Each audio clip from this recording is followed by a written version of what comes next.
महालक्ष्मीच्या पाया पडून मी आणि आमरा निघाला गल्ला घ्यायला. पैसे उडवायच्या वयात पैसे साठवालता यो. मग म्हटलं नका पण लई वाढल्यात, जरा नेल कटर पण घेऊया, कारण लई जणांनी कमेंट पण केलत्या.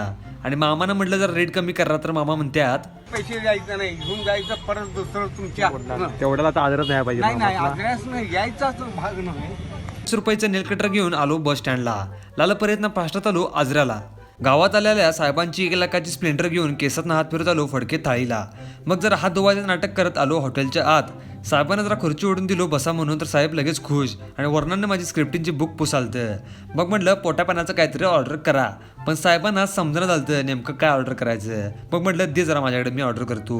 पण मी पानं पलटू पडून मेन्यू संपला. मग म्हटलं यो आणि काय विषय. मग मेन्यू ठरसतो पण जरा पांढरा रस्सा मारूया म्हटलं, आणि एक गोट घेतलाय कसं मन शांत हो, डायरेक्ट स्वर्गसुख. मग फायनली 3 तास मेन्यूत वाया घालून शेवटी चिकन ताटच मागी लाव. मग जरा ताटाचा एक राऊंड शॉट घेऊया म्हटलं, तर साहेब